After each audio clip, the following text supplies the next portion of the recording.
Hello, everybody. Welcome into the Triple Threat Show. We are your hosts, Jeremy Lapidus and Mehrob Fatemi.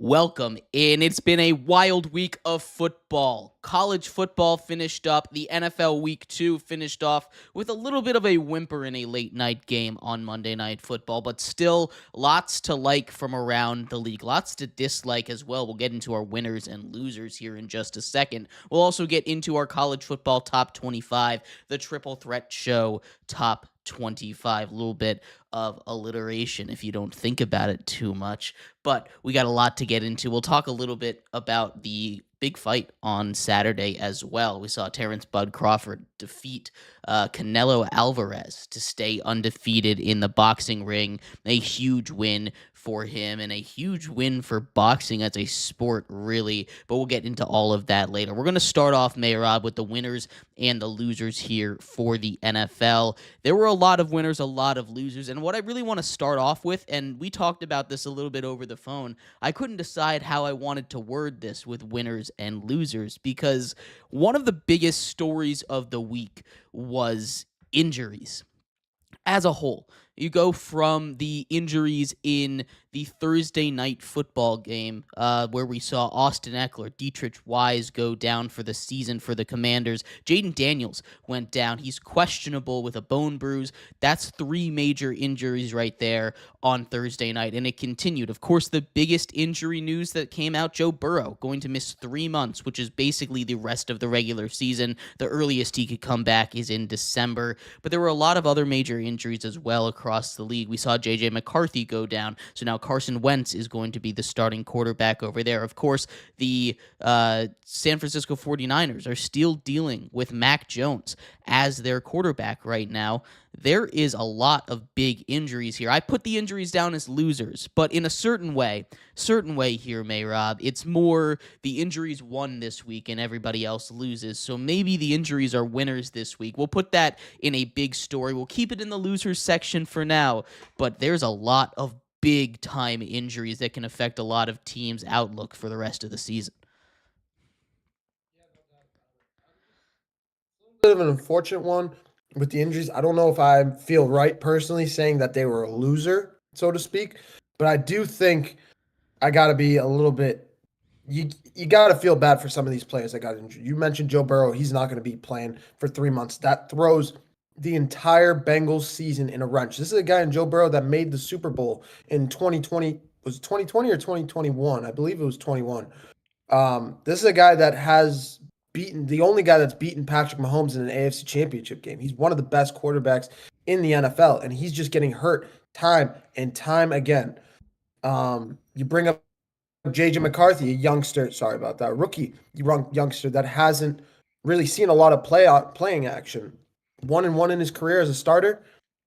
You got to feel for some of these guys. So the injury bug was definitely around Jaden Daniels as well. Everywhere across the NFL, the injury bug hit, and it's just a tough season. It's the state of the NFL, and it has been for a little while now. Yeah, Aaron Jones goes down too, so it's not just the quarterbacks. There's a lot of major position players, a lot of major pieces that just didn't end the game the way that they wanted to, and the way they wanted to was healthy. Khalil Mack as well, that scary arm injury suffered on Monday Night Football. Looked like he almost got his arm completely taken off there. It was not a fun angle to watch, but he's in good spirits from everything I saw on the sideline, so hopefully that all gets figured out. The injuries were a major story, and I want to stay on this for a second before we get too far into our winners and losers. You kind of hit on Joe Burrow a little bit, but the Bengals found a way to win that game with Jake Browning. Jake Browning threw 3 interceptions, and yet they won. That last interception, the play that really ended the game, Trey Hendrickson got some pressure off the edge on Trevor Lawrence, and if he didn't have that, that was a touchdown. He was open in the end zone. He just kind of short-armed it. Trevor Lawrence did. One of the big stories of that game was Brian Thomas Jr., who did not have a great game. Drops. There's some people saying he shied away from contact, which it definitely did look like that. And I've heard a lot of discourse around that game as a whole. So let's talk a little bit about those two teams, because I thought that was one of the more intriguing games. I thought, like that week game last week, the Bengals should not have won that game. They should be 0-2. Instead, they're 2-0, and that gives them a nice big cushion for when Joe Burrow comes back, if Joe Burrow can come back. being a 2-0 at this point as opposed to 0-2 means that their season is not necessarily dead. Last year, Jake Browning in about 7 starts went 4-3. He was able to keep the boat afloat for Joe Burrow. He's going to need to do that again. As far as the Jaguars go, I understand the people saying if I was Brian Thomas Jr., I would shy away from contact like that, and Trevor Lawrence shouldn't be throwing those hospital balls. He shouldn't be doing it. But at the same time, he's a wide receiver in the NFL. It just kind of comes with the territory. You can't really shy away from contact in the big moments, in the end zone especially. I understand a little short dig across the field, but in the end zone, you have to go all out for that ball. You have to have more confidence. That's something that has to get fixed if the Jags are going to reach their potential. Really, Trevor Lawrence had a good game, and I don't think people should be blaming him. But there's a lot about that game, Mehrob, to talk about. Well, I mean, first things first, that was a lot. But I kind of want to start with the Bengals side of things outside of Joe Burrow. I kind of want to talk about, honestly, the guy that they signed in the offseason in Trey Hendrickson. How much do the Bengals love Trey Hendrickson right now? They signed him for a 1-year deal for $30 million, and he's come out and put on an absolute tear for the first 2 games. Yeah, that's 2 straight games that he's basically won, too. On the defensive end of the ball. He has 4 sacks so far through the season? 3 or 4 sacks? I don't know what the exact stat is, but he's been an absolute monster for them, and they love him over there in Cincinnati. As for the Jaguars side of things, I think them trading Tank Bigsby and giving Byshell Tootin, their rookie backup running back, I think that was a great move for them. They love Tootin over there. I love him in the backfield, kind of in a similar way the Tampa Bay Buccaneers used Bucky Irving. Tootin is a big-time piece for them, and they love using him across the board. So when I'm looking at this Jaguars team, I still think that they're one of the better teams in the AFC, and I think they're one of the contenders in the AFC South. Are they good enough to beat the Texans? Are they good enough to beat some of those teams in the AFC? That's yet to be seen. But they have the pieces, they have the young talent to be at the very least, competitive for the next few years. Yeah, there's so much to like about that team. There is. I'm big on the Jaguars this year, really.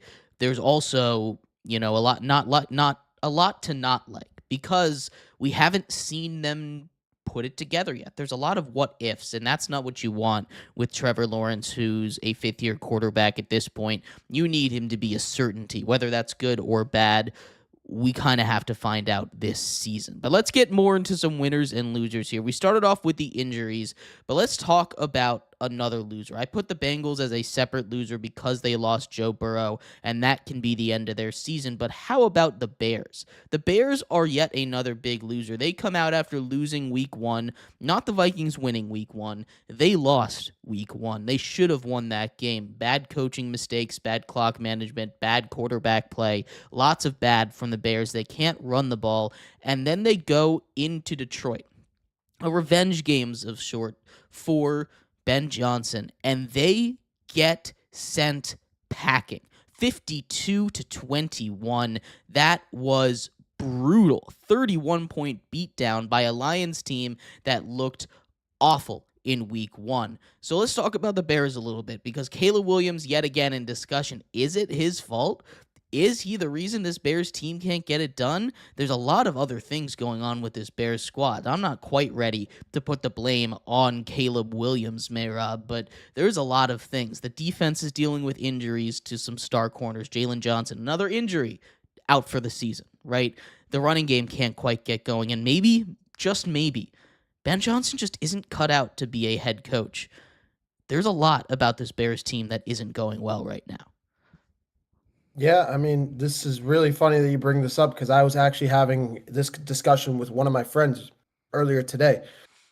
Ben Johnson is starting to remind me, this could be a little bit of a hot take too, but it's starting to remind me a little bit of a Josh McDaniels. We're 2 games in. I get it. We are very early into the season. But the Bears look like they're just all over the place. Their offense doesn't look good. They're across the board, I just don't like this team very much at all. The defense doesn't look good. It's sloppy team that game against the Vikings was a mess. especially going to that fourth quarter. They had what, 8 penalties for like 120 yards or 10 penalties for 120 yards, something crazy. And then they just go into Detroit and get absolutely raked by the Detroit Lions. So, I mean, I didn't expect to see Amon-Ra going off for 52 points or 3 touchdowns, I should say, and 30 points in fantasy. But that was a big time game for the Lions. That was a good game for that offensive line, a bounce back game after getting trampled by that Packers D-line led by Rashawn Gary and Micah Parsons. But nonetheless, it was nice to see them just come out in a big way and get that win. But I definitely say the Lions definitely put themselves back in that tier of Super Bowl contenders, one of those better teams. I just am not ready to put them anywhere past that. I think the Lions had a bounce back game, but the Bears, they got to win next week against Dallas. These are two teams that are on a collision course of bad. Who's worse, bad versus bad, trash versus trash? Who's going to win it? I personally say it's going to be the Cowboys that end up winning that one, but the Bears do not look good at all right now. And Ben Johnson isn't looking great right now. Even though he had a great career starting with the Lions, was a great coordinator, is not looking good right now with the Chicago Bears. Yeah, not every coordinator is cut out to be a head coach, right? There are coordinators, you brought up Josh McDaniels, who's been one of the most successful offensive coordinators of our time. A lot of that has to do with Tom Brady, but still, he has a little bit in the hand of making that Patriots team successful, and he's still been pretty solid when he's a coordinator. Like he's a coordinator right now for the Patriots, right? That's all working out just fine for him. Some people just aren't meant for it, and you have to go through. You have to figure it out. I don't necessarily think Ben Johnson will be a bad head coach. I just think that situation with the Bears just seems cursed, honestly. They felt like they did a lot of right in the offseason, but that offensive line is still really, really bad. As much as they put into it, as much money, as much resources as they put into it, that offensive line is really, really bad still. They spent a first-round pick on Colston Loveland. He's getting out-snapped by Cole Kmet. Cole Kmet is a big part of that offense. I'm glad they're starting to use Rome Odunze, but if I had to put one person on blast for who's the fault for the Bears being bad right now, and again, I want to make it clear, it's not the fault of one person. It is a lot of factors that have come together to make this Bears team just simply not very good.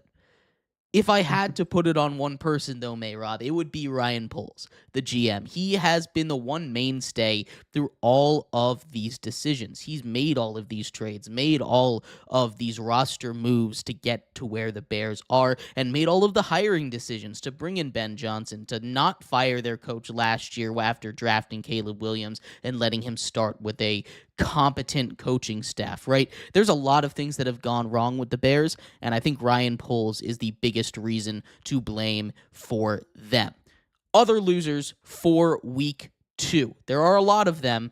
Let's talk about Mike McDaniel. Mike McDaniel's seat might be the hottest I have ever seen. And he's still doing his little shtick. He's still doing his, I'm just a guy. I'm just here. It was charming. His first year that he came in, right? The first year that he came in, he was like, to win games, you gotta score more points, right? And we were like, oh, that's funny. Yeah, that's Mike McDaniels. He's winning games. But when you try and do that same thing when you were arguably the worst team in the NFL, he comes out with a quote yesterday. He says, to win games, you have to win the game, not lose the game, honestly. That is not a quote that you can say when you are losing a game. That is not a quote that you can come out and say and expect it to be taken the same joking, everything's going great, I'm just a guy kind of manner as when you're winning games. You need to lock in and you need to figure out, because they're looking to you for answers. Your seat was already hot, and I don't know if that's going to be the final straw, but it should really make that camel's back a little shaky with that kind of quote right there. It is just kind of inexcusable, the amount of just nonchalantness that he is playing, that he is just coaching with right now. This is coaching for your job type situation, and he's just not up to par for it right now. No, Mike Daniels probably got the hottest seat in all pro sports right now.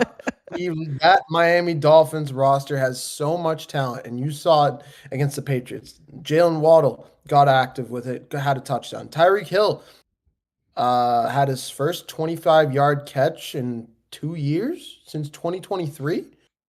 What's going on with? Can we talk about that for a second? Tyreek Hill, one of the best deep ball threats in the game, having his first 25-yard catch in 2 years. I almost said 3 years. 2 years. This is an absolute train wreck in Miami. One of the best teams in terms of talent. You have Minka Fitzpatrick in the backfield.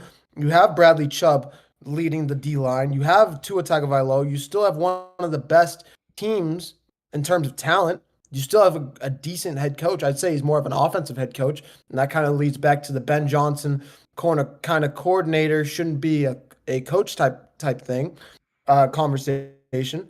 But nonetheless, he's still a coach, and you still have so much talent. All you need to do is have the pieces and put the pieces around and put them in situations to win. You have Devon Achane in the backfield as well. This is one of the most high-powered offenses on paper in the NFL. And a lot of people have said that for the last 3 years, that they should be in contention for the AFC. Like, theoretically, they should be on the same level as the Chargers or Broncos. But right now, they're sitting on the level of a New York Giants. Sorry for calling you out there, Jeremy. I know you're a Giants fan. Look, Like, it's a mess. It's a mess in Miami the right now. Dolphins have pieces, but they don't have the piece. They don't have the guy. You want to talk about that defense? Sure, you can talk about Minka Fitzpatrick. Sure, you can talk about Bradley Chubb, but they lose Javon Holland in the offseason. They don't have a single cornerback that is worth starting in the NFL, quite honestly. They just simply don't. That is not a recipe for success. When you look at that offense, the offensive line, horrible. They have zero short rushing yardage guys that can get it done. You bring in Ollie Gordon, maybe he can do it. He's barely touched the ball in the first 2 weeks. Tua is severely limiting that offense. He just isn't the type of guy that can push the ball downfield, and we knew that. It still worked. You had Tyreek Hill and Jalen Waddle. You have Devon Achane. You have all of these pieces, but you don't have the guy that can make it go. You don't have the quarterback that can make that team good. And as long as Tua is there, and as long as Mike McDaniels cannot change, this is just not going to get any better, and they both need to go after this season if the Dolphins want to make anything out of the pieces that they have in this offense, because this is a bad look for the Dolphins right now. Another thing that was a bad look here, there's a couple just individuals I want to shout out on the losers. Not a list you really want to be in. How about James Hudson III, offensive tackle for the New York Giants in a game that was really good for the Giants? He gets benched in the first quarter, and he gets mad about it. Now, of course, you're going to get mad when you get benched, Mehrob, but I feel like he needs to do a little bit of self-reflection. If you hadn't heard, James Hudson, offensive tackle, is the first player in 25 seasons to have 4 penalties on one drive. Not just 4 penalties on one drive, but 4 penalties on 4 straight plays. It all starts when a really nice play that gets the Giants down to the 1-yard line is taken back because James Hudson decides to just absolutely slap the heck out of a Cowboys pass rusher. Just one open palm slap down, he goes down. Then a false start. Then on the next play, he gets another unnecessary roughness penalty, this time for pancaking after they've already pancaked and the play was over. So some more extracurricular pushing on the ground there. And then another false start. He gets benched for good reason, but he is a big loser of the week, and he is not going to be playing for the Giants probably ever again this season unless some injuries happen, because that was a really, really bad look. Yeah, I actually didn't see that play, but you describing it is enough of should go check it out. It's imagination. kind of funny. It's I kind of want to go see it now that you mentioned it, honestly, because that sounds like one of the most ridiculous things. If you told someone that without describing it, honestly, I didn't believe you for a second. I didn't think in the NFL an offensive lineman could do something like that. I thought you were going to say, oh, it was 4 straight holds, or oh, even a false starts in a row would be ridiculous. But you're telling me he did an offense, he had 2 unnecessary roughnesses, a holding, and a false start all together in one drive in 4 straight plays? Yeah, of course he should have been benched. If I was Brian Daboll, I would have benched him after the second one. It's ridiculous. Honestly, and you don't want to hear me say this, but classic Giants right now. classic When I Giants. say classic, Classic Giants. It's not a good situation over in New York for sure. But also Geno Smith.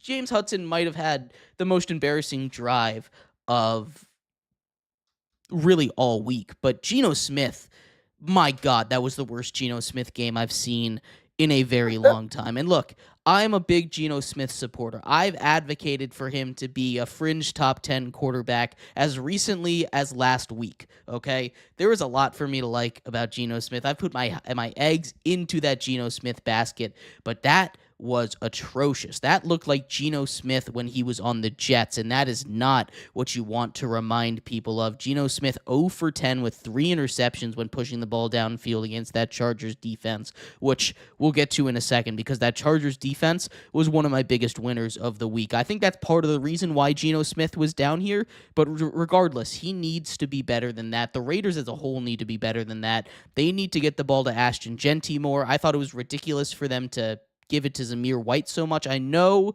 Genty missed a block, and you need to punish your guy, but still, you can't punish your top 5 pick in the NFL draft, a guy that you built your offense around or supposedly built your offense around, one of those running backs that people were expecting to immediately come in and dominate. You can't not give him the ball, especially when Brock Bowers is dealing with an injury that's clearly hobbling him. You just don't have another offensive weapon. You can sit him for a drive. Heck, you can even sit him for 2 drives. But if you're going to sit him for 2 quarters in a game that matters, a game that if you win, you will be in a position to take charge of that division, a game that the Chargers did not want to win, by the way. That Chargers offense just kept trying to give the ball back. And in fact, they did. A fumble, a bunch of 3 and outs. This was a bad Chargers second half on offense, 4th quarter especially on offense, but the Raiders just couldn't win the game as much as they were trying because that defense shut down Geno Smith. He's one of the biggest losers of this week. Just to put it into perspective, the second I knew this game was going to be bad and it was going to be trash first trash, and I knew that the NFL had had done bad with the clock management and started a game at 10 o'clock, just started a game way too late. Can we talk about Geno Smith throwing a pick on the first play of the game? The second I saw that, I knew it was going to be a bad day. And then of course, Khalil Mack getting hurt. He was another one that got hit by the injury bug, actually, now that I'm remembering it. Across the board, that was a Chargers team that definitely didn't want to win the game. The Raiders definitely looked much better in this. Probably the best Raiders team we've seen so far was that second half against the Patriots week 1 when they came out and took control of that game. But this is definitely a team that's Brock Bowers. That's got a guy in Brock Bowers that's supposed to lead the offense that's just hobbled right now.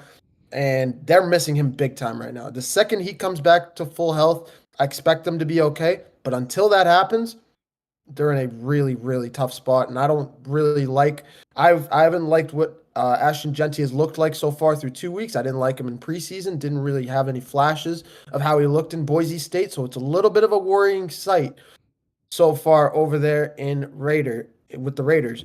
But, yeah, you mentioned it with Geno Smith. That was a really bad game. The only other loser I want to bring up that might have been worse than Hudson and Geno, can we talk about Caleb Johnson for a sec? I don't know how Caleb Johnson's still on the Steelers. Like, the second I saw your reaction, as a Seahawks fan, I'm laughing because I'm having a whole lot of fun watching it. I'm sitting there, I saw the ball go in the end zone, and then I completely forgot about the rule that if it lands within the landing zone and goes into the end zone and it's not touched, it's a live ball. I didn't even know about that. Then the announcer just goes, "It's a live ball." I'm like, wait, what? What's the ruling? What's the rule? But Yeah, no, that was a crazy game. You got to know the rules. You're a special teams kickoff guy. You literally have one job. You have one job to get kickoffs, secure them for the offense, and get the offense on the field. Yeah, special And when you teams are can't, so important. You need yeah, to know the rules. That's inexcusable. I know yeah, he's a rookie, second game ever. He's not getting too many opportunities out there, and he would have worked his way up. That pushed him all the way back down to the bottom of the totem pole. I don't know if he gets to play this season unless some injuries happen. That is a brutal look for a rookie, a young guy that a lot of people were kind of expecting to take over the backfield at some point from Jalen Warren, but I doubt that's happening anymore. But Mehrob, we've talked a lot of bad. There is a lot of good that happened this weekend. I'm tired of being negative, Mehrob. There is so much that we have to celebrate on a beautiful football Sunday. And I want to start off where we kind of ended off with that Monday Night Football game, because I want to shout out Jesse Minter, the Chargers defensive coordinator. That was my biggest takeaway from that game, Raiders versus Chargers. Jesse Minter is going to get a head coaching job. He is doing things that are just frankly innovative. And it's so obvious that it shouldn't be innovative. I was talking to my roommate, and he said, "Oh, it's not innovative, it's old." I don't care if it's old. No one's doing it anymore. What the Chargers are doing with their defensive linemen, they're coaching them to get their hands up. They're coaching them to, if you're not going to get to the passer, if you're not going to get to the quarterback, which these guys are getting the ball out of their hands like that. They are getting the ball out of their hands in 3 seconds. You're not going to get to the passer. Read the passing lanes. Get your hands up. They had 8 passes deflected in that game. 8. And that's not against Bryce Young. That's not against a short quarterback. That's not against Kyler Murray. This is against Geno Smith, who my other takeaway from that game, I didn't realize that he was just a giant. I didn't realize he was like 8 feet tall because he was bigger than everybody. And yet it didn't matter. They got their hands up. They were in the passing lanes, and that was why Geno Smith was off his game last night. He had touchdown opportunities, but he was too scared to laser the ball in because the Chargers were getting their hands up. They were blocking those passes, so he sailed a couple passes, put some air under it, let the Chargers defenders get in there. But that Chargers defense as a whole played one of the best defensive football games that I have seen in a very long time. And Jesse Minter especially, the way that he is coaching that defensive line to get their hands up, that's going to be a new part of football that we're going to start to see explode after this week, I think. But Jesse Minter's going to get a head coaching opportunity at a minimum, if not a job at the end of this cycle. I mean, no doubt. Shout out Jesse Minter. Shout out Khalil Mack in that first half before he got hurt. That was a really tough injury to see. But that defense for the Chargers, I mean, there's not a lot of big names on that defense. It's a lot of rookies. It's a lot of young guys that are just trying to make a name for themselves, and they've done that. They've done that in a great way. And you got to look at Jesse Minter and how he's coached that defense up to do so. We see sometimes, I think I've seen the Seahawks do it a couple times where they get their hands up. Boye Mafe loves to do it a bunch of times. Bobby Wagner and some of the best guys on the defensive end. They forget, like, the best guys in the defensive end. That one of the reasons they're the best is because they use their hands to get to bat balls down. You mentioned Bobby Wagner, yeah, across the board. Like, this is a team that they're easily one of the best defenses, I'd say, in the league. A lot of people is looking at that Chargers offense, but that defense is incredibly underrated, and it's a big reason why the Chargers are 2-0 right now. They take down the Chiefs week 1. Yes, a kind of a mediocre, really bad, below average Raiders offense last night, but we'll see a lot more. We'll learn a lot more about them as we move forward in the season. I expect them to continue to perform at a high level. Yeah, me too. There's a couple other guys that I want to give shout outs to, but definitely, I think, again, just to get back on that point real quick before we move on, you see players do it. You see guys that are like, "Oh yeah, I've got it. I'm going to put my hands up." But what you don't see, and the reason that it really stuck out to me, is there were plays where the entire defensive line had their hands up. Every single player did it. And that's not something you see. That's something you see occasionally with the superstars that are aware. But the fact that these guys are aware, everyone is aware, everyone is getting in the way, making life as hard as possible for Geno, for opposing quarterbacks, I think that's just so impressive, and I cannot wait to see how that affects really defense as a whole in the NFL, honestly. I'm super excited for it. But there's a couple individual shout outs that I want to make here. Shout out to Russell Wilson. How about a career high with the New York Giants? 450 passing yards. We don't need to talk about his last pass. Everyone was clearly exhausted on that football field. You want to talk about an explosion of points? How about the last 4 minutes of football? Giants, Cowboys, touchdown, touchdown, touchdown, touchdown. And we don't need to talk about the 64-yard field goal that looked like it would have been good from 80, whatever. Brandon Aubrey is so good at football. It's a cheat code. It's insane. And it sucks that the Cowboys have him. But there is a lot to like. Russell Wilson got that moon ball working. Do I think we're going to get vintage 450-yard Russell Wilson every single game? Absolutely not. No way. Not a shot. But Russell Wilson bought himself about 2 or 3 weeks with that. And honestly, he brought Brian Dable a little bit of time as well. It's an interesting situation up in New York for sure. But the seat is hot under both Russ and Dable. So they need to both play as best as possible. And if you can't win games like that, you're just not going to win a lot of games in the NFL. It sucks, but that's just the way it goes. I also want to shout out Daniel Jones real quick because Indiana Jones is here. Bring out the lasso. Give him that hat. Belongs in a museum. Why not, right? Daniel Jones going out there playing amazing football. I thought the Denver Broncos were going to cause him problems, and technically the Colts maybe shouldn't have won that game. There was a controversial penalty call, of course, when a missed field goal leverage call, but it doesn't matter. The game is over. Daniel Jones leads them to victory, and that is a different looking Daniel Jones. He always struggled against pressure. Not anymore. The Broncos blitzed him 70% of the time, and he looked really, really good against pressure. They got pressure on him like 60% of the time, and he was still able to get it out, get it to the right places. This is the best offensive line and the best weapons Daniel Jones has ever had. He's always been a guy that if he has confidence, like early, his first game he ever started, he looked really good against the Bucs. They got a win. But he hasn't looked like that. His confidence destroyed, right, by the New York Giants. But now he's back, new place, new me, right? Daniel Jones is gone. Indiana Jones is born. Shout out him and Russell Wilson. They were both huge winners this week. No doubt about it. I want to start with Russ just because he has a near dear part side. He's near and dear to me because of his days with Seattle and how he pretty much single-handedly carried that Seattle offense for a little while. I know they had DK Metcalf and all that, but the let Russ cook era in Seattle was very fun to see. Even though it was a little scary, that defense wasn't great. A lot of injuries across the board.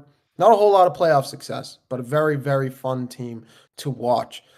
450 yards was insane. Nobody would have ever expected that out of him. At what? He's 38 years old now? No, he's got to be what? 30? No, he's getting up there. He might be 34 now, but he's getting a little bit up there with age. Who knew we would see that these days? But then you bring up the Colts. I kind of want to just say, who knew the Colts were going to be the most fun team to watch this year? Who could have guessed?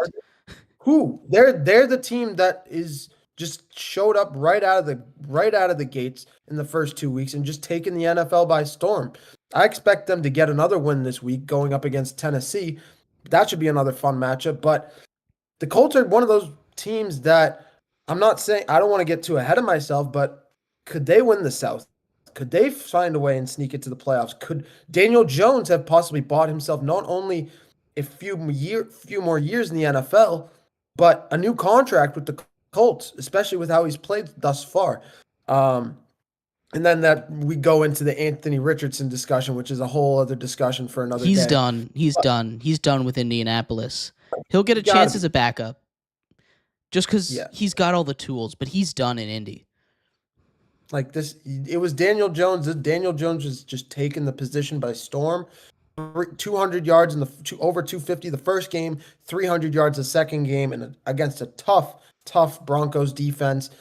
And you got to give him all the props in the world with how he's turned his career around. Really have. The Colts are one of the most fun teams in the NFL right now. And look, Daniel Jones has done something that no other quarterback in the Super Bowl era has done. He has had his team punt 0 times. The punter might as well have been sick, called off, injured. It doesn't matter. They have had 0 punts for the first 2 weeks of the NFL season. That has never been done in the Super Bowl era. That is the kind of numbers that Daniel Jones is putting up right now. So shout out to him. Shout out to Russell Wilson, 2 big winners. There's a couple other teams I thought were big winners. And this first one, Mehrob, I want your thoughts on because I thought this might be a little bit controversial. I have the Cowboys as winners this week. First of all, they get a big win against the Giants. Giving up 37 points and getting burned by Malik Neighbors on every other play is not a great look. But they stepped up when they needed to. Brendan Aubrey is amazing. Dak Prescott has his connections down with George Pickens, who got involved. Javonte Williams looks really good. He looks like he did when he was a rookie again before he got hurt, which is amazing. I'm a big Javonte Williams fan, so I'm happy that he's back to form. But the reason that I put them in winners, the main reason that I put them in winners, Mehrob, and maybe this is crazy of me, is because they signed Jadeveon Clowney. There was so much talk about them letting go of Micah Parsons. And I'm not going to sit here and say that Jadeveon Clowney is a Micah Parsons replacement. He's not. You're about. He isn't. He's a guy that can step in and be a really solid pass rusher, a really solid run defender, a really good number 2 rusher. He's got to step up and be the number 1. But the fact that they were able to get him, I think that's going to help their defense out a lot. I'm a big fan of that move. I think the Cowboys could maybe sneak into the playoffs. I didn't like to say that. I really didn't like to say that. But this is a Cowboys team that, with Dak Prescott at the helm, as we've seen, can consistently compete with their offense. They just need that defense to be a little bit better. Make that one play. They did it in the Giants game. They got that interception. They didn't do it in the Eagles game. But that game was really close. 1-possession game, right, against the defending champs that just beat the Kansas City Chiefs. If that offense keeps playing like that, if that defense gets a smidge better, they could win some more games. I'm just saying. I think the Giants end up with a better record by the end of the season than the Cowboys do. Wow. You heard me, and I know you'd want to hear that right now. I'm a big fan of hearing that, but I think you're crazy for saying that. Yes, the Cowboys have a good offense. Yes, the Cowboys have a decent defensive secondary. No, they don't. Their defensive secondary is trash, man. Trash. They have Deron Bland and Trayvon Diggs. Trayvon Diggs is like the worst cover corner in football. It's kind of bad. But I can't sit here and say the Cowboys are making the playoffs, especially with how loaded that NFC is right now. Yeah, that wasn't me saying they're going to make the playoffs. But you have to look back. Dak Prescott has been a top 5 MVP vote getter in the last 3 seasons that he was healthy. The Cowboys have won 12 games in each of them. Now, there's a Micah Parsons tax. I'll say 2 to 4 games is the Micah Parsons tax. But if they win 10 games, that's a playoff team if you win 10 games, right? I'm serious. 10 wins gets you in the playoffs. It does. Am I wrong about that? No, but they almost just lost to the Giants at home. What happens when they go back to MetLife? I don't think Russ puts another game up like that. I don't even know if Russ is starting at that point. Hashtag dart season. Hashtag dart season. We want dart. Not yet. I thought we were gonna see dart. I'm not joking. I thought we were gonna see dart in week 2, especially with the way Russell Wilson played in week 1. But to play the way that he did, especially going down they were down 23-3 or something, came back, tied the game, and then both teams combined for 41 points in that fourth quarter. I mean, you can't ask for a more fun game to watch through and through. I was watching at work, and everybody's just sitting there at the bar. I work at Cheesecake Factory, but everybody just sitting at the bar, staring at the TV, wondering what's going to happen next. And then Aubrey kicks that crazy field goal. Across the board, it was just a fun game to watch. And what more can you ask from football? That's what you want to see Well, every given Sunday. Fun that's game, ping pong, late fourth quarter. That's quintessential football right there. Two other teams to shout out here for me. I've got to shout out the Lions. I thought the Lions were dead. I really did. And then they just casually dropped 52 points like it was nothing. I guess the other winner for me is also the Packers for two reasons. First of all, they're arguably the best team in the NFL right now. Micah Parsons is making the biggest difference, and they're Super Bowl contenders, but also Agreed. because look what they did to that Lions offense. They shut them down meaningfully. They only allowed 6 points. There's that one Isaac Tesla touchdown that is insane and was in garbage time, so it wasn't a meaningful touchdown. It doesn't really matter. The Lions dropped 52 on the Bears. They couldn't score a touchdown against the Packers. How good is this Packers defense? I don't know if it's the Bears that are bad. I don't know if it's the Packers that are good or somewhere in between. But the Lions get a huge bounce back victory. They're winners for that. They take care of their ex in Ben Johnson in just brutal fashion. That's the Dan Campbell way right there. But then the Packers, I mean, how scary are they, Mehrob? They're terrifying right now. They are the best team in football. And yes, Jaden Reed's injury puts a hit on them. I'm a big fan of Jaden Reed. I think he is the wide receiver one on that team. He's He the big helps. play guy there. Yes, exactly. He's the Tyreek Hill. He's the Terry McLaurin of that team. He is the deep ball threat, the speedster. He reminds me a little bit, could be crazy take, but reminds me a little bit of Devontae Adams early on in his career. Like one of those guys when he's working with Jordy Nelson and Randall Cobb that you kind of forget about, but can get active when he gets thrown the ball, when he gets some targets, can get hot quick and really quick. But when I'm looking at this Packers team, the defense is all I'm looking at. The secondary looks good. The defensive pressure, the fact that they took down Jaden Daniels, the amount of times that Jaden Daniels was running for his life in that game on Thursday Night Football, and they get a nice rest. That was off a quick notice. I really like this Packers team. They're my number one team in the NFL right now as well. And I think they're at the very least the best team in the NFC, and it's hard to argue against it right now. At the very Maybe you could. least, they're the best team in the NFC. I completely agree with that. I will say, I could see them at number one. I personally don't have them there, but I very easily could if they have really another couple weeks like this one. They're just really, really dominating right now. I did omit one more loser, Mehrob, and I'll let you finish off with a couple winners. But real quick, this is important here. My final loser is the tush push. You know how much online discourse I've been hearing about, oh, it's so done now. They got caught cheating. The NFL doesn't want you to see this angle. You have both guards going simultaneously, which is impressive, the way that they're able to time up the false start so good. It honestly is kind of impressive, but they either need to officiate that play better or they need to ban it. Now, I am not a proponent of really banning that play, but at the same time, I can understand why people want it banned. You need to argue for the right reason. You can't be like, oh, people are getting hurt. People aren't getting hurt on that play. But if you want to say it's not fair that they can do that, but the defense can't push, I think that's a very valid argument right there. And I would support a ban based off of that, not the fact that, oh no, we can't do it. Everyone gets hurt. No one gets hurt. Very safe play, actually. But the tush push is just about dead after week 2. I'm seeing people writing eulogies for this tush push. So one more season of glory for Jalen Hurts, and then we're going to have to see what he's really made of when it gets banned in the summer. Yeah, I mean, nobody else can do it like the Eagles do it. We've seen Buffalo do it with Josh Allen. It doesn't work. We've seen, well, who's some other teams? The Packers have done it a couple times. That's kind of wishy-washy.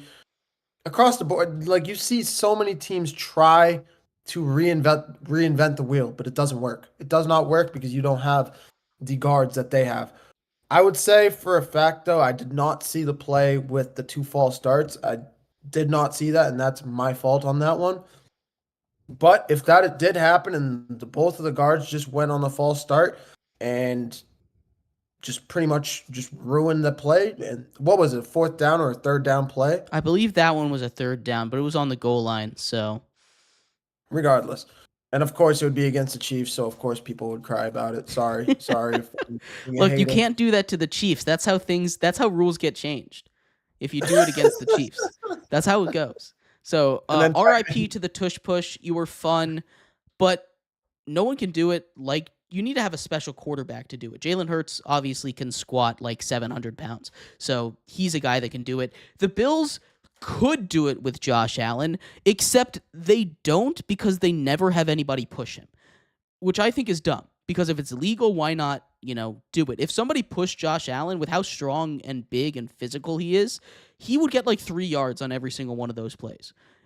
But they just let him just go one-on-one, just say, you know what, Josh, you're bigger and stronger than them, you do it. They never have anybody help, which I think is a mistake, but I think the Bills are the only other team that could really do it at the same level as the Eagles if they actually decided to do the real tush push. Yeah, no doubt. And that's what it comes down to. Who can do it in the right way? Josh Allen is a monster. Uh, he has his own unique ability with how tall, how big he is. That's why he can do it. But the Eagles' offensive line is easily the best in the NFL, and that is why they are able to do it the best way that they can. Lane Johnson is the best offensive tackle in the game for a reason. He is the best at what he does, and he leads that offensive line the way he does. Absolutely. You got a couple winners for me, Mehrob? We kind of went backwards here, but you got some winners? I would say, in terms of winners, let's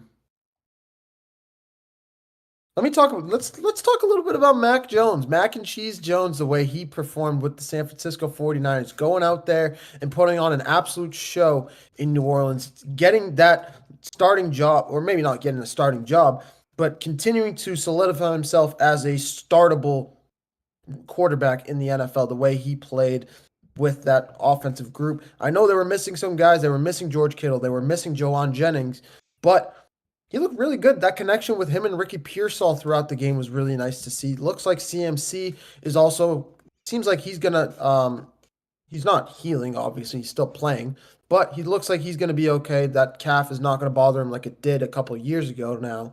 But I'm still worried about this San Francisco 49ers offense. I still think they're a little bit overrated. They should have lost against the Seattle Seahawks if it wasn't for those last 2 minutes of the game when they scored 2 touchdowns in the last 2 minutes. But they'll get a big test this week when they play up against the Cardinals. The 2 undefeated teams in the NFL, in the Cardinals and the Niners. Always a good divisional clash between those two, and we're going to learn a lot about these two teams after next Sunday for sure. That's a big question, right? Did Mac Jones earn a starting spot? You're not the first person. Yeah. You're not the first person I've heard today actually bring that up, which I think is kind of funny because that thought never even crossed my mind. But he is a big winner. He had a really good game, and I think it's more the fact that anybody can be successful under Kyle Shanahan. I think he'll be treated like Jimmy G. He'll get a pretty solid backup. He'll be like a top 5, top 10 kind of backup quarterback in the NFL if he keeps playing like this. It's only 1 week, and granted, it's the Saints. Let's remember that. It's the Saints. It is the Saints. This is the Spencer Rattler, winless Spencer Rattler in the NFL. He'll get one eventually. Right? He has to. Law of statistics, right? Law of social Darwinism. They've got to get one. They have to. I don't know. I have this conversation with my coworkers next week against the Seahawks. I'll tell you that. Yeah, I mean, I have this conversation with my coworker. They are convinced that the Saints are going 0-17, and they've picked against them every single week in Survivor Pool. So we'll see how that goes. I keep saying they've got to get one eventually, but I can't really look at that schedule and be like, that's a win. Yeah, I mean, I might have to use your friend's strategy in my Survivor Pool now. Oh. You never know. Well, it's a tough one. Tough one this week. They got the Seahawks. You never know. Shout out Sam Darnold and the way he played. Shout out Taylor Horton, the undrafted Taylor Horton who showed up in a big way for the Seahawks. Shout out Kenneth Walker and that offense in general. Shout out that defense, the death zone that DK is now nicknaming it. LGB2, some people are calling it Legion of Boom 2. I don't know if I'm ready to go that far yet, but really, really fun team to watch this year. Lots to like around the NFL, and there is a lot of stuff that we did not touch on. I'm sure we'll touch on it a little bit more tomorrow when we get into our NFL tiers, NFL power ranking. But we're going to take a quick break here. When we come back, college football top 25, the TTS top 25 here, fresh off the presses. We have some honorable mentions, the return of the group of five, top five, the G5, T5, if you will. All that and more coming up next here on the Triple Threat Show.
Welcome back to the Triple Threat Show. I am your host, Jeremy Lapidus, joined today by my friend and co-host, Mehrob Fatemi. If you were just tuning in, we just went over winners and losers from a packed week 2 of NFL football. A lot to like from around the league there. We'll talk more about the NFL tomorrow when we do our NFL tiers. Reminder, go check us out everywhere. And I mean everywhere you get your podcasts. Wherever you see it, we are there. Go check us out. Give us a follow. Give us a listen. You can also find us all over the internet on YouTube at Triple Threat Show, Twitch at 3 Threat Show, Instagram at 3 Threat Show _, and on TikTok at _, Triple Threat Show. Give us a follow. We appreciate all of you guys sticking around, talking some sports with us here today. We're going to get into the college football top 25. The AP poll releases every Sunday. The Triple Threat Show releases every single Tuesday here. big release. It's really just as important as the AP top 25, coming from minds that are, just as well known and well respected as the AP, even more so, actually. A lot of people are saying than the AP voters is this list. But let's start off as we do with the Group of 5 champion, the top 5, the G5, T5. There are only one spot, theoretically, for the Group of 5, and only one champion can get it at the end of the season. Last year, it was Boise State. Let's take a look at that ladder right now. Honorable mention to Memphis. I wanted to throw them on there, but I just don't quite have a spot for them on the list right now. At number 5, I'm sticking with my James Madison Dukes. Maybe Memphis can go ahead of them, but in my heart, Bob Chesney has a plan. They had a bye week, big game against Liberty. We don't like Liberty. Go destroy the Flames, JMU. I believe. Show them that you deserve to be receiving votes yet again after a tough loss against Louisville. UNLV undefeated 3-0. They've dominated early season. They look really good as yet another strong Group of 5 contender coming out of the Mountain West. Navy looked really good last year. They continue their climb. They're at number 3 on the Group of 5 ladder, but there's really a two-horse race right now, and it's between Tulane and USF. Tulane got a massive win over Duke. They have 2 Power 4 victories already this season, and they got a big test coming up this week against Ole Miss. And USF, who I still have number 1. I know they just lost to Miami, but they've beaten Florida. They've beaten Boise State. These are elite teams, and it really feels like it's going to be one of those two as long as they don't flame out down the stretch like Tulane did last year. This is going to be a fun race. We could see both of these teams ranked. Right now, USF receiving votes, Tulane receiving votes. I think USF still has one of the most impressive resumes in the country.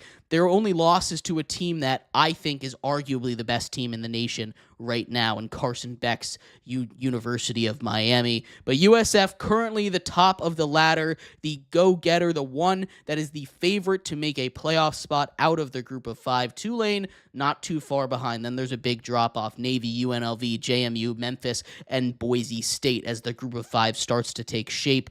Who is your favorite for the Group of 5 right now, Mehrob? I would say right now, I say Tulane's probably my favorite in the Big 5. They're one of those fun teams to watch in college football. I really like what they've done. They're 2-0 right now with how they've in football. They're just a really fun team to watch with how they've played. They are 2-0 right now, and they just beat a good Duke Blue Devil team. I know it's not basketball here, but still 3-0. I apologize, but really a really fun team to watch. That's going to continue to play at a high level, and I expect to probably be that number 25 team when we end up finishing our season here in college football. Yeah, absolutely. There's a lot to like, but we got to graduate to the big boy leagues here. We have to get to the real top 25. Who are the 25 best teams in the nation? We'll find out in a second. I'm sorry to keep you waiting. There are a couple teams that I want to shout out that I could not quite make onto my list here. I've got yet again 6 teams, maybe 7 this time, that I don't quite have in there. Tulane, we just talked about, a big fan of their game. If they can win against Ole Miss this week, they are climbing real high onto that top 25. SMU and Baylor, 2 teams that are just on the outside looking in. I'm a big fan of both of those teams. They got wins against lesser competition this week, but those 2 teams went to double overtime against each other, and they're kind of tied neck and neck with each other there. TCU got a big win in week 1 and what's kind of aging worse and worse, but I still think that TCU team is for real. They just need to get one more big win, and they have the opportunity to do it this week if they can take care of business. That would be huge, and I think they would find themselves in. Mississippi State's looked really good. Shout out the SEC. BYU and USC are the ones that just barely missed out for me. BYU's been on the outside looking in. USC ranked in the top 25 of the AP poll. I'm not quite ready to put them in there yet, but they are real close, and they're looking real good, Mehrob. Yeah, no doubt about it. They do look really good right now, and they're going to find a way into this top 25 as well. I mentioned Tulane before, but this team, this team is probably, I know they're not going to probably crack. I'm not saying they're going to get into the playoff or anything, but they're going to find a way into that 20 to 25 range, no doubt about it, by the time the season's over. Yeah, there's a lot to like here, but let's get into the real list. I have teased you guys for long enough here. Let's get right down to business. South Florida stays on my list. I know, sacrilege. A team that loses, that's not a power conference team, stays in the top 25? How could I possibly do that? I don't care. This is a South Florida team that arguably has the best resume in all of college football. We talked about it when we did our group of five breakdown here, but South Florida stays in at number 25. I still think they've looked really good, and they lost to, again, I'll say it, a team that I think arguably could be number one overall in the nation with the way that they're playing. I also still have South Carolina here. They're dealing with a Lenoris Sellers injury. They have a big game this week. They lose to Vandy, who people are putting way up there. That's a quality loss. As much as you can have quality losses, I think this is a South Carolina team that still deserves to be up there. They're here at number 24.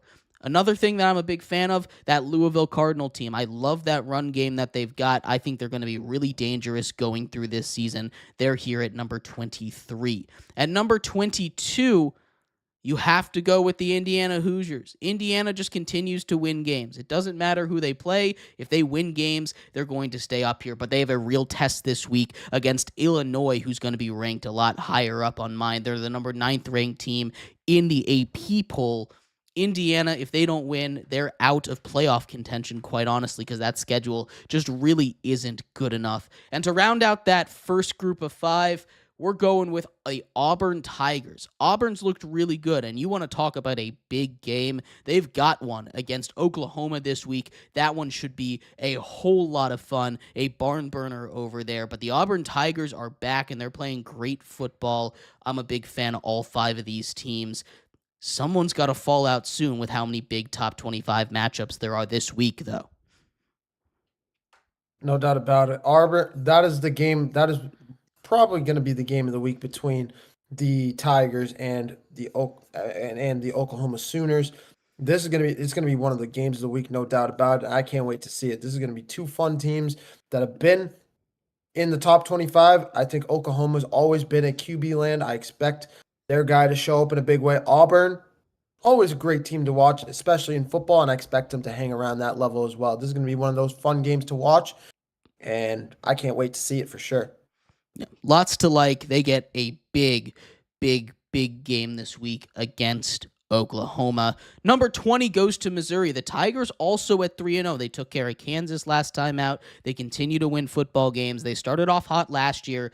I think this is a better team than last year's Missouri team. I know they got all the way up to like 13 or something in the ranking last year, maybe even higher, but they fell off a cliff once they hit that SEC play. This is a Missouri team that I think is even better than last year, and their heights are just going to continue to grow. Notre Dame also stays in. Maybe I'm being too lax on these teams. Notre Dame's 0-2, you say. Notre Dame shouldn't be up here, you say. I understand the argument. I truly do.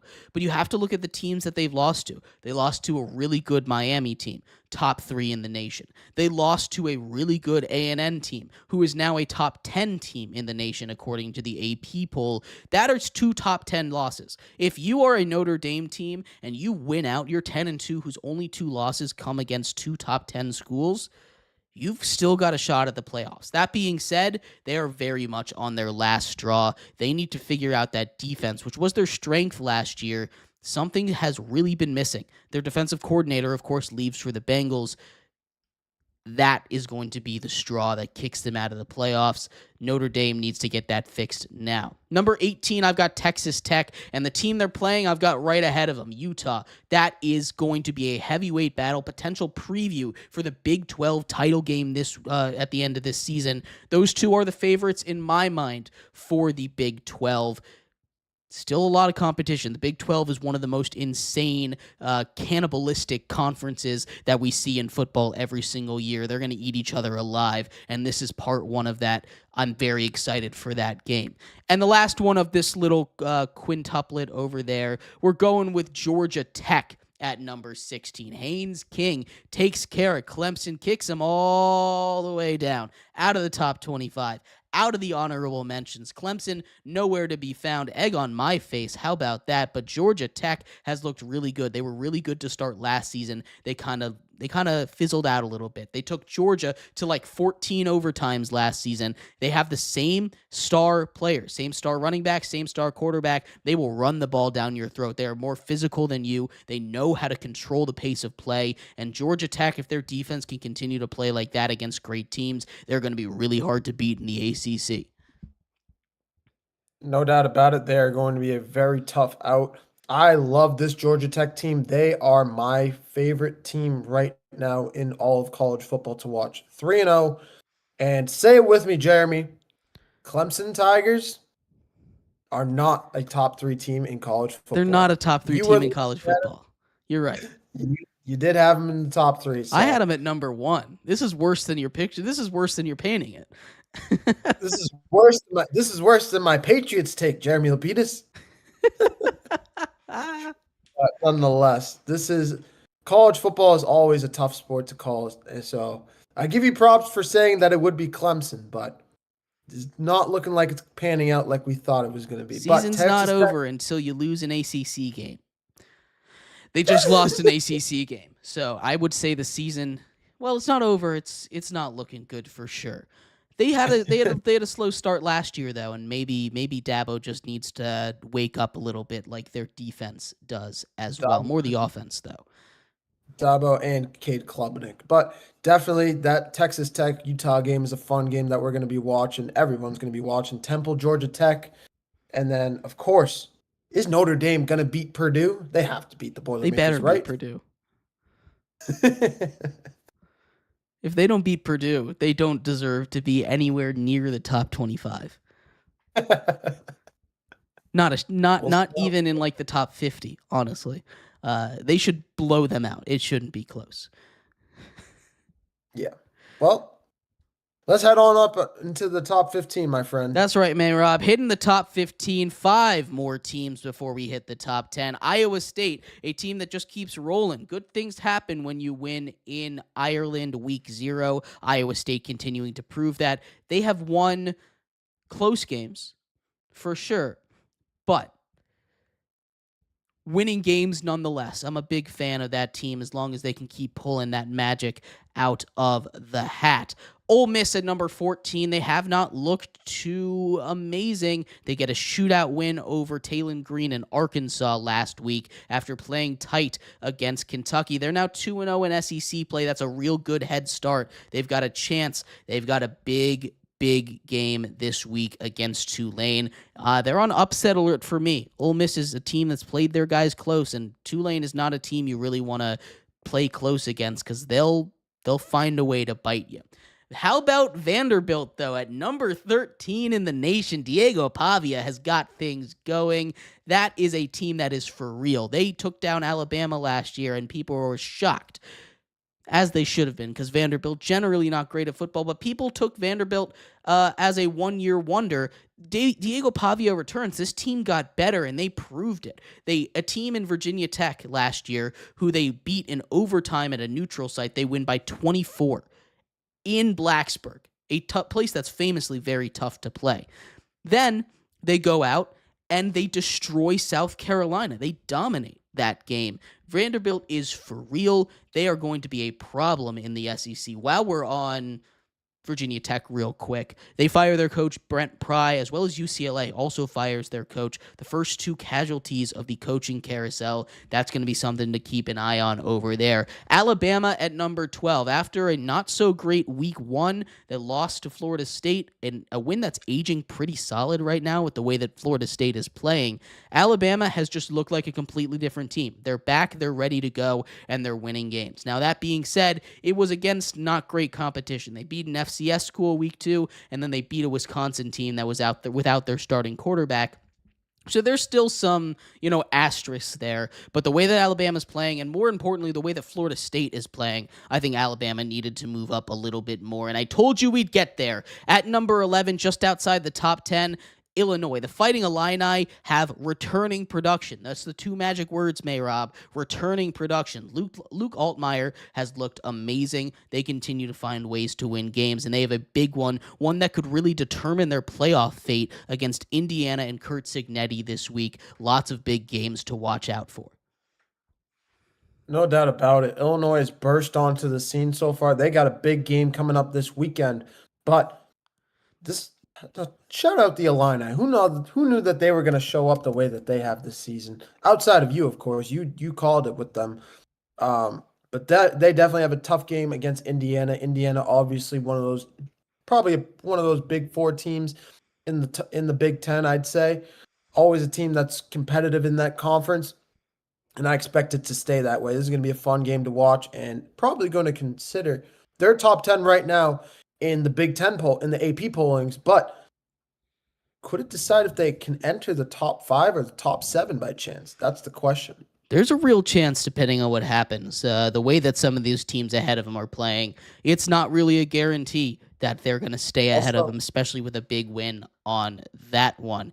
Getting into the top 10, though, Mehrob here, unless you got more, go for it. I was just going to say, what's going on with Alabama? I know they had a tough loss against Florida State, but they got to figure it out. I mean, they got a big game this weekend, and we're going to get to them, and I can't wait to talk about it, but this is going to be a big game. I don't want to talk about it if the people haven't looked at it yet. Let's preview that one when we get there. Yeah, there's a lot to like about this Crimson Tide team as we get further into the season here. But getting into that top 10 real quick, we'll start off with Oklahoma. How about a new Heisman front runner over there? Heisman front runner John Mateer. He gets a big game again. We've talked about this big game a lot. There's a lot of big games coming up soon, including Alabama, Georgia, like you're talking about. Alabama on a bye week this week, so that's going to be next week. But still, that's the one they're preparing for in Georgia. Look, John Mateer is real Heisman candidate over there for Oklahoma. That is not a joke. Oklahoma, a quarterback factory. They get to take on their old flame in Jackson Arnold. That one should be a whole lot of fun coming into, but Oklahoma's looked really good, especially defensively. I think that's where they get the upper hand. At number 9, I've got Texas. Arch Manning just has not looked like all that. He was so hyped up. It's fine. He is going to be good, but he's not ready yet, and he's not coming into the NFL after this season unless something magically changes and he magically becomes this prince that was promised in SEC play. Florida State, we kind of talked about it earlier. They've dominated. Big fan of them. They're all the way up to number 8 for me in my most recent top 25 ranking. Big fan of what they've done over there. A real quick turnaround, which is tough to do. A coach that was on the hot seat, now safe after Florida State. Looks like a front runner in the ACC. Texas A&M, we talked about them as well. Big win over Notre Dame. They jump all the way up to number 7 for me. A win that they just had to pull out a gritty one. That's not a game that Texas A&M usually wins. Something's different about this Texas A&M team this year. That's a huge way to finish against a great Notre Dame team. And at number 6, it's the Georgia Bulldogs. This is a Georgia team that pulled one out against Tennessee. I had to move them up a little bit. I had to punish Tennessee a little bit. But this is a very, very good Georgia team. They are able to win. Kirby Smart just wins those games at the end of the day. That's what he does. It wasn't pretty. Their defense needs some work. I know that's a good Tennessee offense, but I'd like to see more out of that Georgia defense going forward. They let up a lot of big plays, so I can't move them quite into the top 5 yet.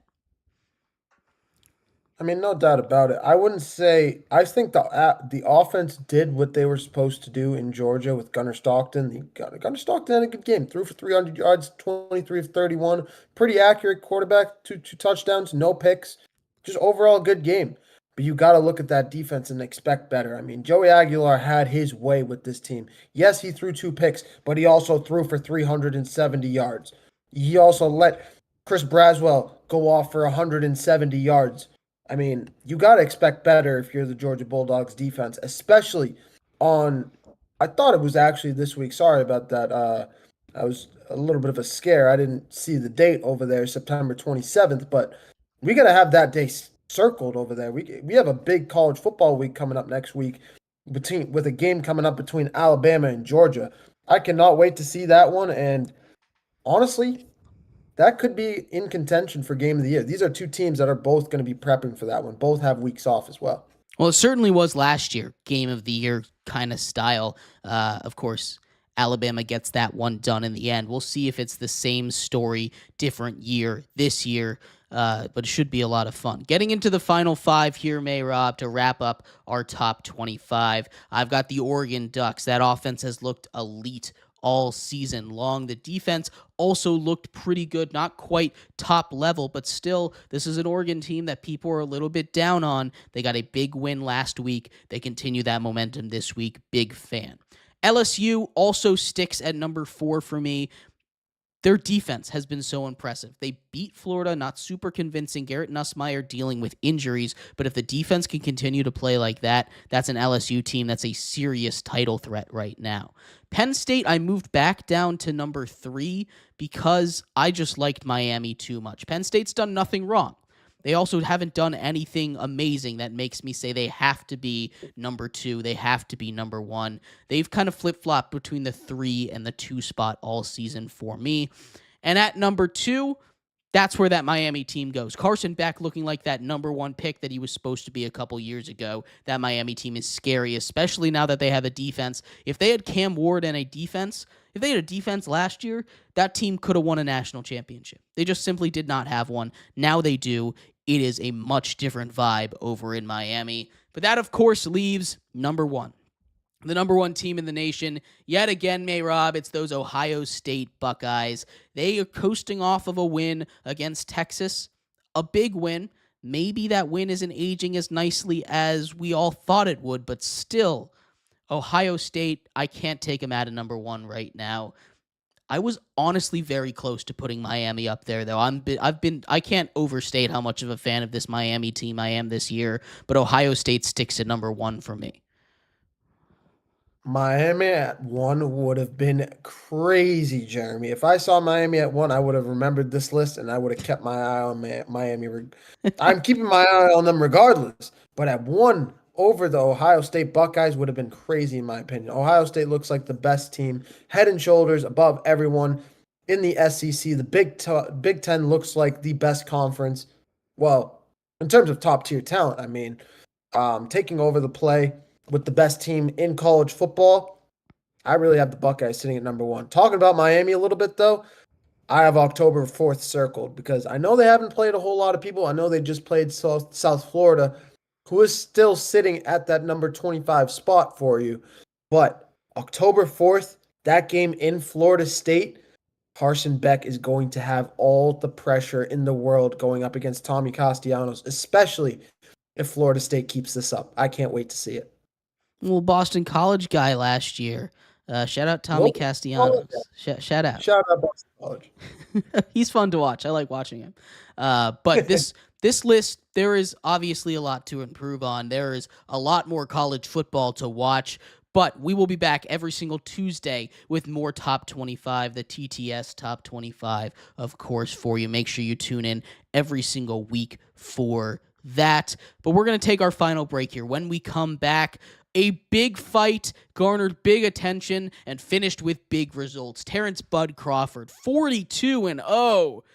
Wow, what a fight that was. We'll break that one down on a special Mehrob Minute coming up next here on the Triple Threat Show.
Welcome back to the Triple Threat Show. We are your hosts, Jeremy Lapidus and Mehrob Fatemi. If you were just tuning in, what are you doing? We've been here for like an hour and 20 minutes. You missed a lot of good stuff. Winners and losers from week 2. We talked a lot about it, the NFL. We also went over our top 25 in college football, the only 100% correct list at all time, of course, here on the Triple Threat Show every single Tuesday. Remember, you can check us out on every single podcasting platform, everywhere you could possibly think to get a podcast. You'll find us, the Triple Threat Show there. Make sure you check us out over there, as well as all over social media, YouTube, TikTok, Instagram, Twitter, Twitch, everywhere you possibly think. We are there. Give us a follow. We appreciate you guys. But like I said, heading into the final segment here, there was a big fight. A big fight this week, Mehrob. A massive one. And it delivered every possible way. Canelo versus Crawford. We saw Terrence Bud Crawford stay undefeated, 42-0. What a fight. Talk to me about that on a special Mehrob Minute. Tell him, Jeremy. 42-0. The 37-year-old takes down the 35-year-old. Obviously, Canelo Alvarez has more of the fights. He's what, 60? He's now 63-3 now in his overall record as a fighter. But obviously, Terrence Bud Crawford, cardio proved to beat power once again. That was the tail of the fight. It was Terrence Bud Crawford getting everything he wanted inside. We saw Canelo throw a couple of those big shots. He hit him a couple times with that uppercut, with that overhand right. But you also saw every single time Crawford throw him a smile. Those eyes go wide in the corner. Every time Crawford took one of those shots, it was a fun fight to see. And Crawford took that one pretty quickly and pretty easy. It wasn't a quick fight. It went all 12 rounds, but it gave out everything that it was advertised, in my opinion. It was one of the biggest fights that we've seen since probably Manny Pacquiao versus Floyd Mayweather. It's up there with the fight with Conor McGregor and Khabib Nurmagomedov, even though that's UFC. But it was easily one of the biggest fights in boxing and fights in general that we've seen in a long time. It was a lot of fun to see.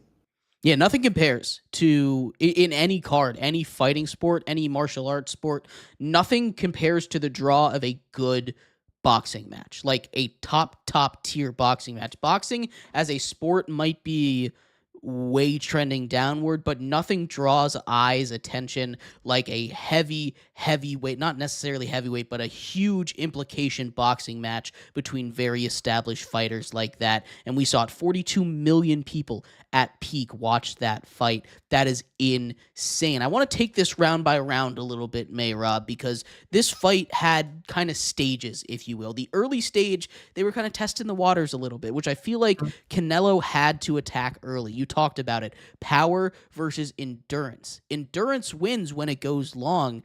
Canelo, I don't know if it was his fight team or him. They needed a better strategy coming into that, especially early in the fight. No doubt about it. It looked like, especially later in that fight, especially when that 7th, 8th round hit, Canelo was slowing down. That power wasn't hitting as much. He was still hitting him, but there was the shot, the force, the ferocity was not behind those punches. It was actually Crawford that was getting inside. It was the Crawford that hit that second gear and took the control of this fight going into that 10th round. But you bring it up, going in that first, second, especially the first and second round, it was just both of them just feeling each other out. The first minute, 2 minutes of that fight, they didn't even hit each other. They're just sitting there figuring out. It was actually Crawford using that jab for most of that fight, especially early in the first 6 rounds of that fight. He used that jab a lot. But I think, well, Canelo actually, there was actually a question Max Kellerman asked the question if we would see the fight once again, if we would see a sequel. I would honestly like to see it. These are two guys that are getting up there in age, but honestly should go out one more time, especially if Canelo can get another game plan, get some endurance down, maybe not drop down weight, but get some endurance, my friend, because you can't be gassing out in the 8th round of a 12-round fight, because you are pretty much guaranteeing yourself a loss if you can't get that knockout. Yeah, you bring up the future for these guys, and I think that's the next place that we kind of want to go here because you mentioned their ages, 37, 35, respectively. You're kind of getting up there when it comes to boxing, like just athletics in general. And we've seen Canelo kind of wind down. It seemed like he was trying to avoid this fight, but the bag was just too much. 150 million from reports for him. You can't turn down 150 million to, potentially get a legacy fight for you. That to me felt like a final calling card for Canelo, at least. Crawford, I could see him go out there. He's got that, and I don't know if it's really in reach, but he's got that 50-0 Floyd Mayweather record just outside of reach. If he was like 3 years younger, I would say he has a real shot at it. Is there a shot that both of these guys, either of these guys, retire? And Bud Crawford, does he have a shot at catching Mayweather, passing Mayweather at that undefeated 50-51-0? I personally do not have him catching Mayweather. I think that would be crazy. He's already 37. This guy fights about once a year, maybe twice a year if you're lucky. He just fights now in the middle of September.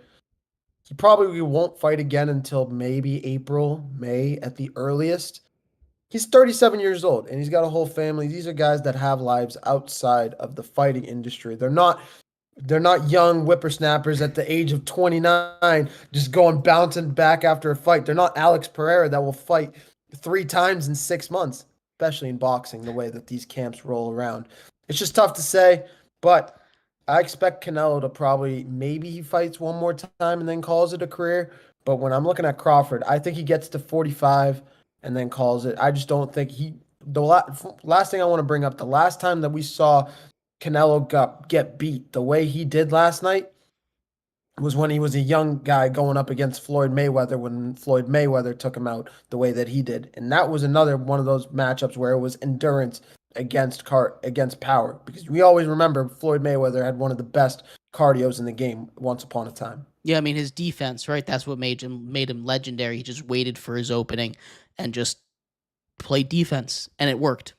Of course it worked because 51-0 at this point, Floyd Mayweather. But I do want to talk about, because there's really interesting comparisons between Crawford and Mayweather. Those are the two guys that are in that conversation, especially after this fight. Of course, you talk about the undefeated record. That's a big part of it, right? But also, these guys, like you said, have very similar, I won't say the same, but similar kind of fighting styles when it comes to how to deal with their opponents. They both got knockout power, no doubt about it. But, it's different ways of dealing with your opponent. And I don't necessarily want to get into legacy, but I do want to get into legacy here. I don't want it to be that the only conversation about this fight, but the legacy here is a huge component of this fight, honestly. Whoever won this fight was going to get a massive notch in their belt. I heard people saying the winner of this fight would be on the Mount Rushmore of boxing. How does this get Crawford, especially with this victory, to compare all time to the greats of the sport? I think if Canelo had won this fight, it would have cemented him in the Mount Rushmore, especially if he took out Crawford with his record. It would make him his 64th win. He's one of the most active boxers in history, in PBA history. But I think when you're looking at Terrence Bud Crawford, it would absolutely put him a two division champion, one of the best of all time. I just don't know with his record if it'll put him in that conversation. If he won a sequel, if he won a second fight against Alvarez, maybe I could put him in that conversation, because that would probably solidify himself as better than Alvarez, even though he probably is already. That's just my take. But I don't know. When I'm looking at Crawford, I just don't know where you go from here. I'm also not very well versed when it comes to the boxing world, so I'm not 100% sure who would be next. Jeremy, do you have any idea who would be next? There's not a lot of guys that are bigger than Alvarez, man. Not too many guys that are bigger than Canelo. Yeah, I mean, but when you hit the pinnacle, you kind of just gotta defend your crown for the new and upcomers, but that's tough to do when you're 37 and you're going up against these guys that are 25, 26. That's not a general advantage for you. It can be. We've seen older fighters win, but Crawford is a guy that's going to pick and choose his fights carefully. he's going to want to keep that undefeated record intact. So if he does go again, I think it'll go up against some of these guys that were of his time, the legends of his time. I don't know. I don't think that Mayweather would come out of retirement and do do like a sanctioned fight kind of thing. But I think you could see like an unofficial kind of fight with him. You've seen him do it before for the money. He did it with the Paul brothers one time. That was like 6 years ago, and Mayweather's a lot older. But we also saw Mike Tyson go out there and fight in a unsanctioned match, or not an unsanctioned match, an unofficial match. So that could be next. That would get a lot of draws. That would be a big bag. But really, I guess a sequel is the most likely kind of thing to one up yourself after this. I think so. I mean, putting Floyd Mayweather, 48-year-old Floyd Mayweather up against 37-year-old Crawford would be crazy. If we thought Paul versus Tyson was crazy, this would be up there for that type of comparison. So I I agree. don't know if that would just be crazy. I don't think Floyd Mayweather would do it unless he got like maybe like $1 billion, which in that case, put me in a ring with with Floyd Mayweather. I'll fight him for $1 billion. But I just don't see it. When I'm looking at the world boxing rankings, I can't really tell who Crawford would fight next. That's who I'm trying to figure out. I think his best option, especially with his age, he wants to fight legends of the sport. It would probably just be an Alvarez super fight, a second fight. But I just don't see it. I just don't know if it's going to happen for sure. It's really, really tough to say. I will say, Mehrob, and there were discussions before this fight that Crawford, I forget who, it was either Crawford or Alvarez, I'm pretty sure it was Crawford, was in discussions to fight Jake Paul. Like, that was a thing that was in discussion. So it could happen.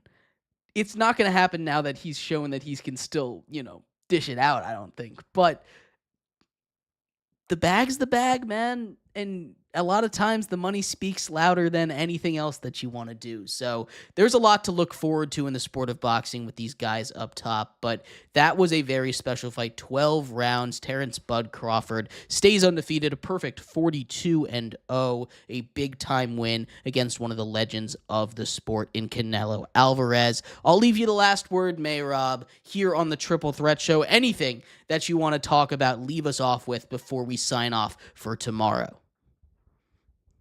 Yeah, let's keep our eyes out for the MLB. Let's keep our eye out on Kyle Raleigh. That's going to be a preview for our show for tomorrow. We're going to be talking a big day in the MLB, big day in Thursday Night Football, and previewing Thursday Night Football, obviously. And let's keep our eye on the MLB playoffs that are right around the corner. What are we, 2 weeks out? Just 2.5 weeks out? Just about. They're right around the corners, my friend. Who's going to get there? I know the Nationals aren't going to get there. Maybe the Red Sox can sneak in, but let's keep our eye out and let's have a great week. We'll see you guys tomorrow night for another great show. Have a good one. Bye-bye.